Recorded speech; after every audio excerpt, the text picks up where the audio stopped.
Yeah. We're going to change Yeah. the ingredients. So before you met him, though, the drinking started. So actually, this is very interesting. And I think the timeline of my addiction starting is I did not struggle with drugs or alcohol during high school or college. Okay. We got married young. We had our first kid young. And I was still finishing up my last semester of my senior year in college. And at that time, I had been prescribed Adderall since I was 14. And I had taken it appropriately, no issues.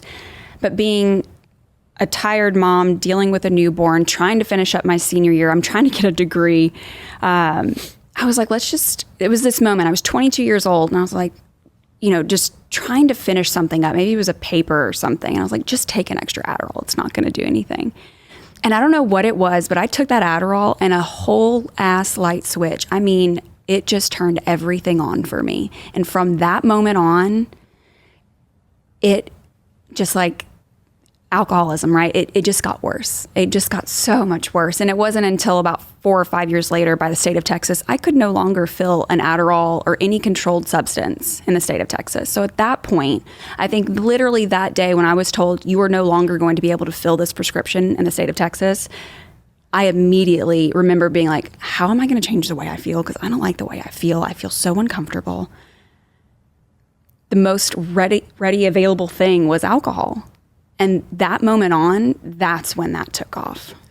So I want to ask you so you told me the reason you took the extra Adderall the first day. Yep. I mean,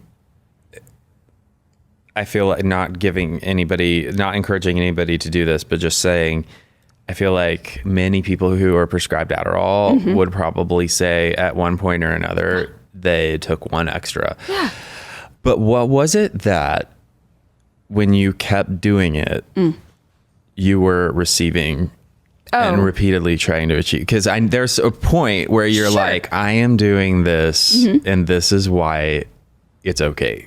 Oh, I felt invincible. I felt like I could do anything. But the funniest thing about Adderall and those types of drugs is that at that point, I was a mom and I was finishing up school. So it wasn't like I was working this 9 to 5 and I was trying to, climb the corporate ladder. I was just trying to survive. And but I liked the way it made me feel. It made me feel like, hey, I got all this laundry done. Look at this. And then it got to a point where I wasn't doing any of that. I was just doing, I would just be looking at my phone and all of a sudden I look up, it's 4 hours later. It was just meaningless things. But it still made me feel better than what I felt when I wasn't on it.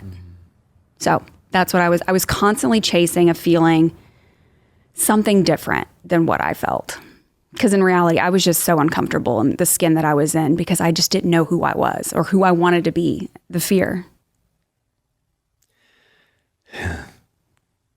How was at that point, do you remember if you were still dealing with your fear around death, or had you kind of shelved that?